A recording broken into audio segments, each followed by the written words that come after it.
விழாவுக்கு சிறப்பு வருகை தந்திருக்கிற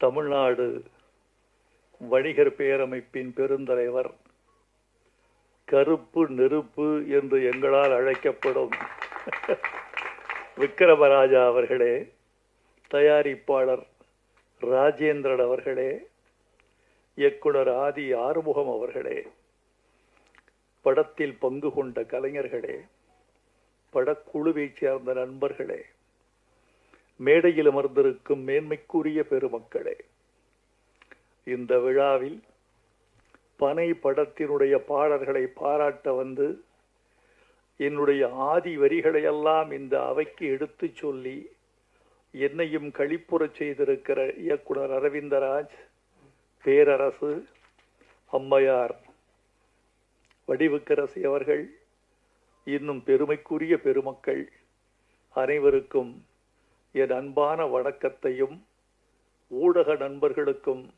பத்திரிகையாளர்களுக்கும் என் அன்பையும் தெரிவித்துக் கொள்கிறேன். நண்பர்களே, இந்த விழா வித்தியாசமாக தொடங்கி வித்தியாசமாக நடந்து மிக மாறுபட்ட முறையில் முடிந்திருப்பதாக நான் கருதுகிறேன். ஒரு படத்தின் பாடல்கள், ஒரு படத்தின் கலைக்கூறுகள், ஒரு படத்தின் அழகியல், இவற்றோடு முடிவதுதான் ஒரு திரைப்பட பாட்டு வெளியிட்ட விழாவின் சம்பிரதாயங்கள் அல்லது கண்மூடித்தனமான மரபுகள். ஆனால் அதை தாண்டி இந்த விழா சமூகம் குறித்து பேசியிருக்கிறது, மண் குறித்து பேசியிருக்கிறது, மண்ணின் தாவரமான பனையை குறித்து பேசியிருக்கிறது. இந்த பனை என்பது படத்தின் பெயர் அல்ல. இந்த பனை என்பது மண்ணின் பெயர், மக்களின் பெயர், நம்முடைய கலாச்சாரத்தின் குறியீடு என்று நான் கருதுகிறேன். ஒரு படத்திற்கு தலைப்பு மிக மிக முக்கியம். என்னை பொறுத்து கொண்டால் நான் ஒரு செய்தியை சொல்ல வேண்டும் என்று ஆசைப்படுகிறேன். கடந்து போய்விடுவது என்பது எளிது. ஆனால் கடந்து போகிற பொழுதே கருத்து சொல்வது ஒரு கருத்தாளரின் உரிமை, மரபு என்று நான் கருதுகிறேன். இப்போது வருகிற தமிழ் திரைப்படங்களின் பெயர்களை பார்த்தால் நான் கொஞ்சம் துக்கப்படுகிறேன், சில நேரங்களில் வெட்கமும் படுகிறேன். அந்த பெயர் எனக்கு ஒன்றையும் குறிப்பிட்டு சொல்லவில்லை. அது வெறும் ஒரு சொல்லாக இருக்கிறது. தமிழில் சொற்களுக்கா பஞ்சம், தமிழில் தலைப்புகளுக்கா பஞ்சம், தமிழில் அழகான சொல்லாடல்களுக்கா பஞ்சம். நல்ல பெயர்களை, தனித்துவமான பெயர்களை ஏன் நீங்கள் சூடக்கூடாது என்று பார்க்கிறேன். பத்திரிகைகளில் அந்த அதிகாலை செய்திகளை புரட்டி பார்க்கிற பொழுது, தலைப்புகளை பார்க்கிற போது, அடுத்த பக்கம் செல்வதற்குள் அந்த தலைப்பு ஒரு மின்னலை போல் என் மூளையை கடந்து முடித்து விடுவதை பார்க்கிறேன். தலைப்பு என்றால் நெஞ்சில் தைக்க வேண்டாமா? என் இருதயத்தில் சென்று பசை போட்டு ஒட்டிக்கொள்ள வேண்டாமா? என் நா திருப்பி உச்சரிக்க வேண்டாமா? ஒரு தலைப்பு என்பது ஒரு படத்திற்கு ஒரு கருத்தை சொல்வதாகவும், இன்னொன்று ஒரு காட்சியை விரியச் செய்வதாகவும், அது குறித்த எதிர்பார்ப்பை ஏற்படுத்துவதாகவும் அமைய வேண்டும் என்றுதான் நம்முடைய முன்னோர்களெல்லாம் தலைப்பு வைத்தார்கள். பழைய தலைப்புகளை எல்லாம் பார்த்தால் அந்த தலைப்பில் கதை வரும். மங்கையர் உள்ளம் மங்காத செல்வம் என்றால் ஒரு சமூகத்தின் பண்பாடே வந்துவிடும். கணவனே கண்கண்ட தெய்வம் என்று சொன்னவுடன் ஒரு கலாச்சாரத்தின் விழுமியம் வந்து விடுகிறது. அதெல்லாம் பழசு என்று நமக்கு தெரியும். ஆனால் அந்த வழியில் வருகிறவர்கள் தலைப்புகளில் ஒரு ஆழ்ந்த கவனத்தை செலுத்தி நிகழ்காலத்தின் பொருள் குறித்தும், நிகழ்காலத்தின் மாற்றம் குறித்தும், நம்முடைய விழுமிய போக்குகள் எது விழுகிறது எது எழுகிறது என்பது குறித்தும் இந்த தலைப்புகள் ஏதாவது மக்களுக்கு சொல்லி செல்ல வேண்டும் என்று நான் விரும்புகிறேன். தலைப்பு வைக்கிற தமிழ் இயக்குனர்கள், தயாரிப்பாளர்கள், கதாசிரியர்கள் தயவு செய்து அழகான தமிழ் பெயர்களை படத்துக்கு சூட்ட வேண்டும் என்று நான் அன்போடு விரும்பி கேட்டுக்கொள்கிறேன். இது ஒரு கவிஞனுடைய வேண்டுகோள் அல்லது ஒரு பாடலாசிரியரின் வேண்டுகோள் என்று நினைத்து விடாதீர்கள்.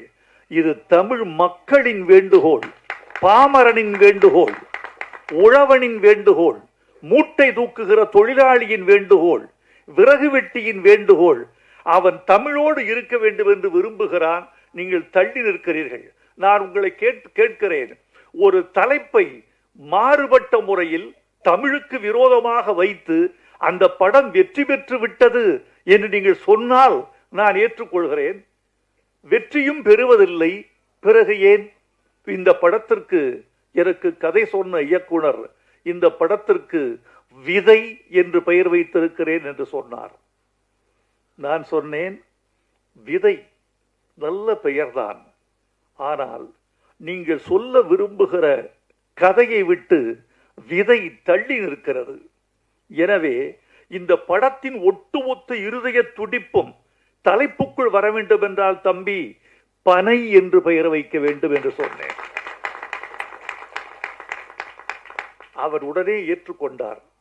விதையை விட பனை எனக்கு இன்னும் பக்கத்தில் இருக்கிறது ஐயா என்று சொன்னார். வாழ்க என்று சொன்னேன். மேல்நாட்டில் எப்படியெல்லாம் தலைப்பு வைப்பார்கள் தெரியுமா? ஒரு ஆங்கில படத்துக்கு தலைப்பு தி விண்ட் cannot read, காற்றுக்கு படிக்க தெரியாது என்று தலைப்பு வைத்தான். எப்படி டைட்டில் போட்டான் தெரியுமா? காற்றுக்கு படிக்க தெரியாது, இது டைட்டில். காற்று வீசுகிறது, ஒரு மரத்தின் மீது வீசுகிறது, ஒரு மாளிகை மீது வீசுகிறது, ஒரு புல்வெளியின் மீது வீசுகிறது, ஒரு குழந்தையின் மீது வீசுகிறது, ஒரு சாலையில் வீசுகிறது, ஒரு சோலையில் வீசுகிறது. சோலைக்கு போனால் ஓரிடத்தில் பூக்களை பறிக்காதீர்கள் என்று ஒரு அறிவிப்பு பலகை வைக்கப்பட்டிருக்கிறது. இப்போது காற்று வேகமாக அடிக்கிறது, பூக்கள் புல்வெளியில் உதிர்கின்றன. அங்க போட்டிருக்கான், காற்றுக்கு படிக்க தெரியாது. உங்களுடைய கரவொலி அந்த படத்திற்கு திரையரங்கில் விழுந்திருக்குமா, விழுந்திருக்காதா? அதுதான் வேண்டும். ஒரு தலைப்பு உங்களுக்குள் ஒரு பரவசத்தை உண்டாக்க வேண்டும். டெல்லியில் ஒருவன் தன் சுயசரிதையை எழுதினான். எழுதிவிட்டு மை ஸ்டோரி என்று தலைப்பு வைத்தான். 100 பிரதிகள் கூட விற்கவில்லை. என்ன என்று யோசித்து பார்த்தான். அட்டையை கிழித்தெறிந்து விட்டு இன்னொரு தலைப்பு வைத்தான்.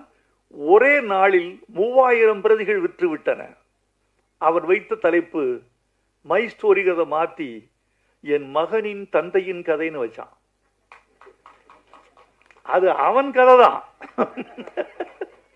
அது அவன் கதை தான். அதே தலைப்பு தான், என் மகனின் தந்தையின் கதைன்னு சொன்ன ஏதோ விவகாரமா இருக்கே என்று உள்ளே வந்தான். நண்பர்களே, இந்த பனை என்ற ஒரு குறியீட்டை பற்றி உங்களுக்கு சில செய்திகள் சொல்லியாக வேண்டும். இந்தியாவில் 11 கோடி பனைமரங்கள் இருக்கின்றன. இந்த 11 கோடி பனைமரங்களில் 6 கோடி பனைமரங்கள் தமிழ்நாட்டில் மட்டும் இருக்கின்றன. இந்த பனை என்பது தமிழ்நாட்டு தாவரம். ஆப்பிரிக்காவிலிருந்து மனித இனம் மடகாஸ்கர் தாண்டி இந்தியா வழியே வந்து ஆஸ்திரேலிய கரையில் சென்று குடியேறிய காலத்தில் கடத்தி வரப்பட்ட மரம் பனைமரம். இந்த பனைமரத்தை சாதாரணமாக கருத வேண்டாம், வெறும் மரம் என்று. நம்முடைய முடியாட்சியோடு சம்பந்தப்பட்டிருக்கிறது, நமது கலாச்சாரத்தோடு சம்பந்தப்பட்டிருக்கிறது. சேர சோழ பாண்டியர்களுக்கு 3 கொடி இருப்பது தெரியும். சோழனுக்கு புலிக்கொடி, பாண்டியனுக்கு மீன்கொடி, சேரனுக்கு விற்கொடி என்பது உங்களுக்கு தெரியும். இந்த 3 மன்னர்களுக்கு 3 மாலைகள் இருந்த கதை தெரியுமா? பாண்டியனுக்கு வேப்பம்பூ மாலை, சோழனுக்கு ஆத்தி மலர் மாலை, சேரனுக்கு பனம்பூ மாலை. சேர மன்னன் தனது நெஞ்சில் அணிந்த அடையாள பூவாக, தேசிய பூவாக அவன் கருதியது பனம்பூவை. பனம்பூ மாலை அணிந்தவன் சேரன் என்பது நம்முடைய வரலாறு. இந்த பனை மாதிரி தாய் கூட கொடுக்க முடியாது. அதாவது நீங்க தாய்க்கு கூட நீங்கள் எவ்வளவு கடமையை செய்ய வேண்டும் என்று உங்கள் மனசுக்குள் ஒன்று இருக்கும். அவள் தாய்ப்பால் கொடுத்ததற்கு நாம் தாய்க்கு செய்ய வேண்டிய கடமை நமக்கு இருக்கிறது என்று நீங்களும் செய்வீர்கள். ஆனால் தாயும் எதிர்பார்ப்பாள், தப்பில்லை, அவளுக்கு அந்த உரிமை இருக்கிறது. இந்த பனை எதிர்பார்ப்பதில்லை, அது உன்னிடம் தண்ணீரை எதிர்பார்ப்பதில்லை, உன்னிடம் பராமரிப்பை எதிர்பார்ப்பதில்லை, உன்னிடம் உரத்தை எதிர்பார்ப்பதில்லை. அது வானத்திலிருந்து நீரை வாங்கிக் கொள்கிறது. வானத்தில் தண்ணீர் வறண்டு போன போது காற்றின் ஈர பசையை பனை ஓலை இழுத்து தன்னை உறுதிப்படுத்திக் கொண்டு உயிர் வாழ்ந்து கொள்கிறது. ஒரு 15 வருஷத்துல ஒரு பனைமரம் நின்று நிற்கிறது. ஒரு பனைமரம் ஆண்டுக்கு 150 லிட்டர் பதநீரும் 24 கிலோ பனை வெல்லமும் தருகிறது. இந்த மரத்தை நாம் ஏன் தமிழ்நாட்டின் தேசிய மரமாக அறிவிக்க கூடாது? அறிவிச்சிருக்காங்களா? இருக்காங்க. தமிழ்நாட்டின் தேசிய மரம் என்று சொல்ல முடியுதா? அப்படியே சொல்லிருக்காங்க.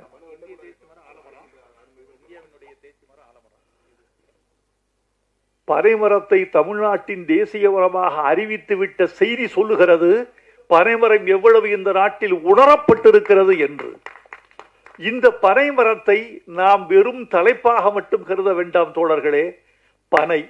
பனை சார்ந்த வாழ்க்கை, அந்த வாழ்க்கையோடு கூடிய மனிதர்கள், இவர்களின் கதையாக இந்த பனை இருக்க வேண்டும் என்று நான் விரும்புகிறேன். இந்த பனையை காட்சியை இன்றுதான் உங்களோடு நான் நின்று பார்த்தேன். எனக்கு மகிழ்ச்சி. படத்தில் வெற்றியின் கூறுகளை பார்த்தேன். முழு படத்தை பார்க்காமல் கருத்து சொல்வது அவ்வளவு உகந்ததல்ல. என்னுடைய விருப்பத்தை தெரியப்படுத்திக் கொள்கிறேன். இந்த படம் வெற்றி பெற வேண்டும் என்பது என் விருப்பம், வெற்றி பெற வேண்டும் என்பது என் வாழ்த்து. அதற்குரிய கூறுகள் இந்த படத்தில் இருக்கும் என்று உங்களைப் போலவே நானும் எதிர்பார்க்கிறேன். இந்த படத்திற்கு பாட்டு எழுதினேன். மணிலால் கீரவாணியிடம் இருந்தவர் வந்து இசையமைத்து கொடுத்தார். அவருக்கு என் வாழ்த்துக்களை தெரிவித்துக் கொள்கிறேன். ராஜேந்திரன் கிடைத்தார் தயாரிப்பாளராக. பனைமரம் போல ஒருத்தர் வந்தார்.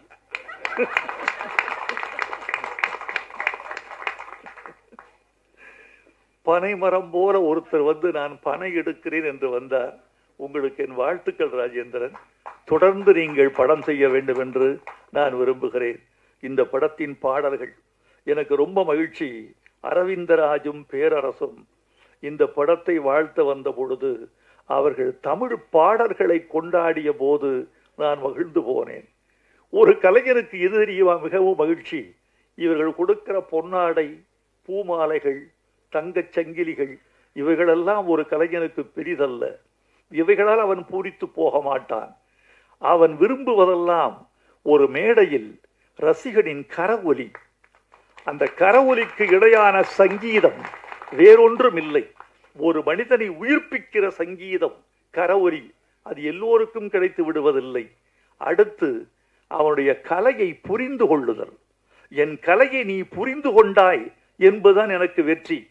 ஒரு ஓவிய கண்காட்சி நடந்தது. அந்த ஓவிய கண்காட்சியில் ஒரு ஓவியத்திற்கு முதல் பரிசு கிடைத்தது. 3 மாதங்கள் வரவேற்பறைக்கு வெளியே மாட்டப்பட்டிருந்தது.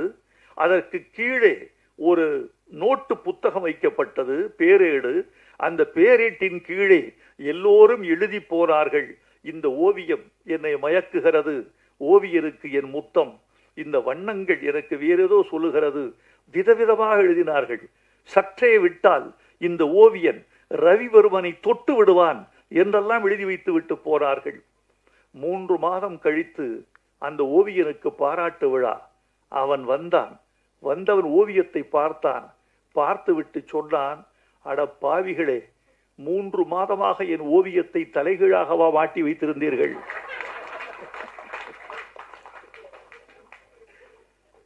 என்னை பாராட்டி புரியாமல் பாராட்டி இருக்கிறீர்கள்.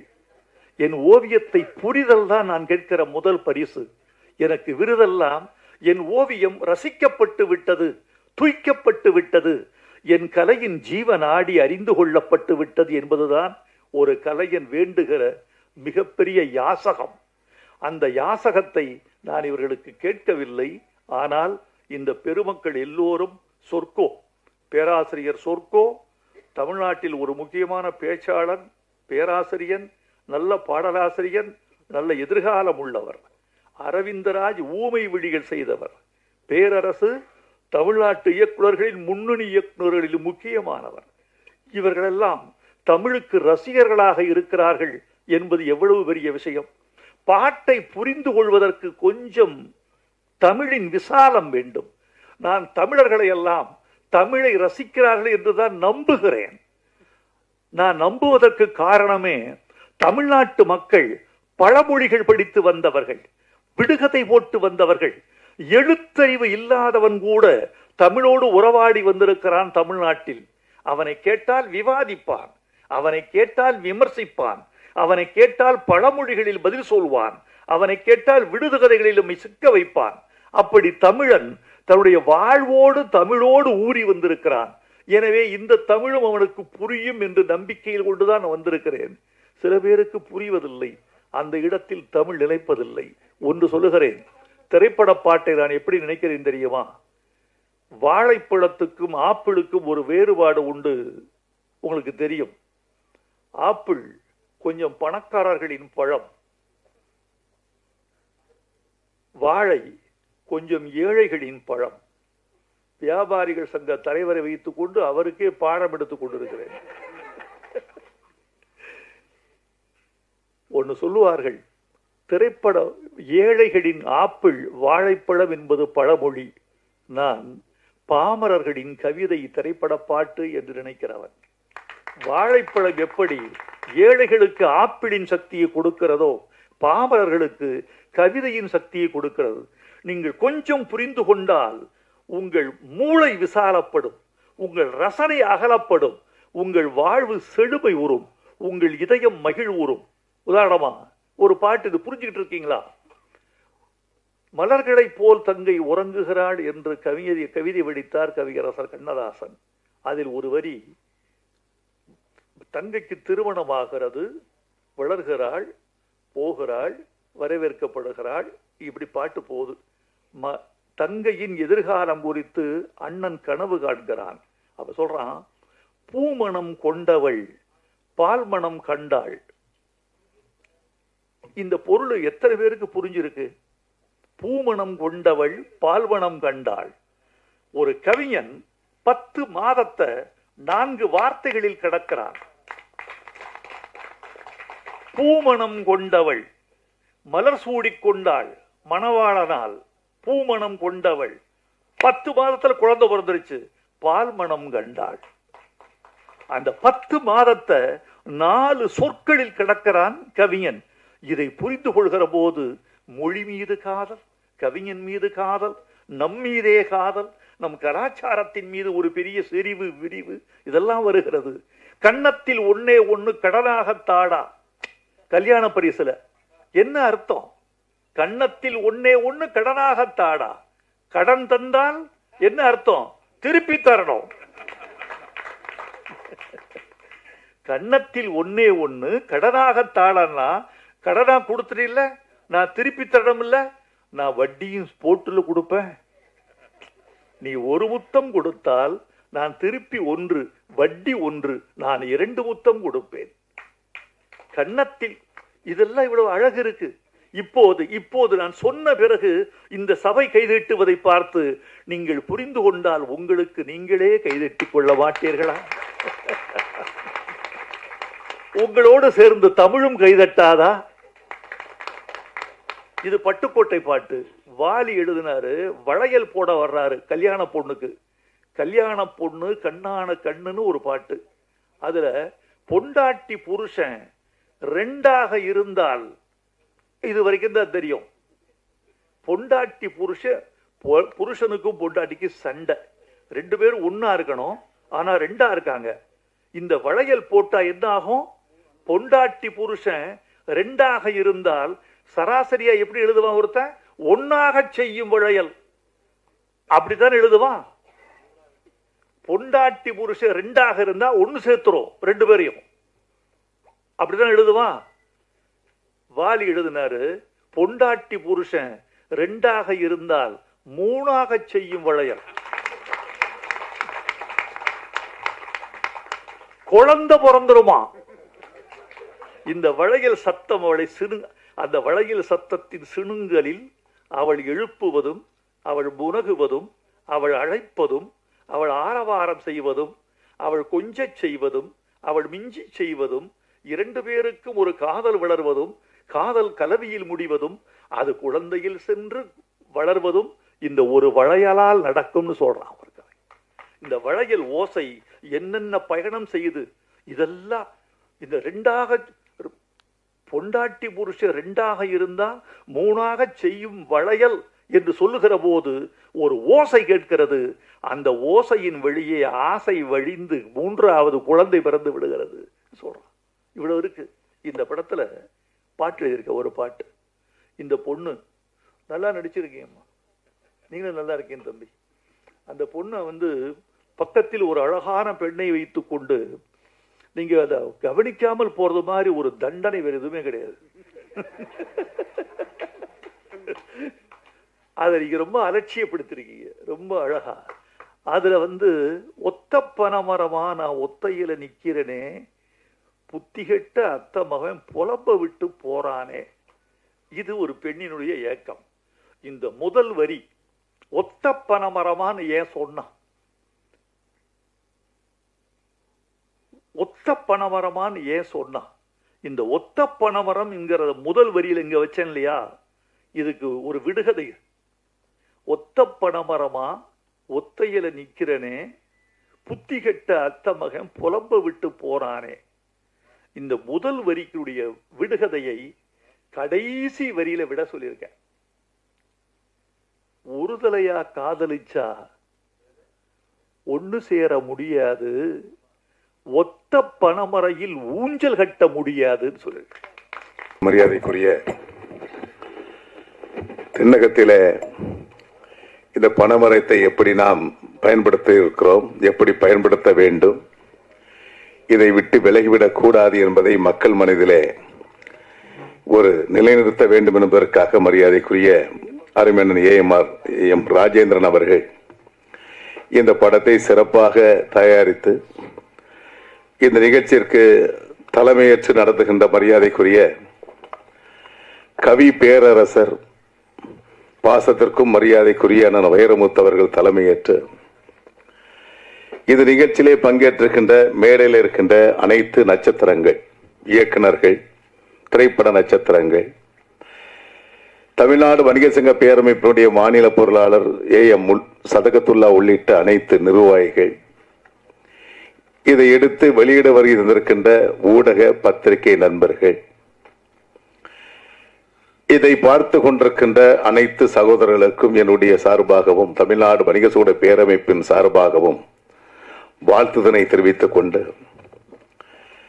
இன்று பனைமரம் என்பது ஒரு காலகட்டத்தில் மிக சாதாரணமாக எளியவனாக தெரிந்தது. அப்ப எளியவர்கள் பயன்படுத்திய பொருள் இந்த பனை பொருள். நாங்கள் எல்லாம் கஞ்சி குடிப்பதற்கு, கஞ்சி கூட்டுக்கு நாங்கள் பயன்படுத்துவது பனை வெல்லம். அப்போ கருப்பட்டி காப்பி குடித்தால் நாங்கள் ஏழைகள், சர்க்கரை போட்டு காப்பி குடித்தால் அவர்கள் பணக்காரர்கள். உங்களுக்குலாம் ஒண்ணு தெரியும், அந்த காலத்துல அரிசி சோறு சாப்பிடுறாங்க அவங்க வீட்டுலன்னு சொல்லுவாங்க. அரிசி சோறு சாப்பிட்டா பணக்காரன், கம்பங்கூழு கேப்பகளி சாப்பிட்டா அவன் ஏழை. அப்ப நம்ம எல்லாம் கம்பங்களி கேப்பகளி சாப்பிட்டவர்கள். அதே நிலை இன்றைக்கு பாத்தீங்கன்னா கம்பங்களி கேப்பகளி சாப்பிடுறவங்க எல்லாம் பணக்காரங்க, இன்றைக்கு அரிசி உணவு சாப்பிடுறவங்க எல்லாம் ஏழை எளியவங்களா மாறி இருக்கிறாங்க. இது போன்றுதான் அந்த பனை வெள்ளத்துக்கு ஒரு கலாச்சாரம் உண்டு.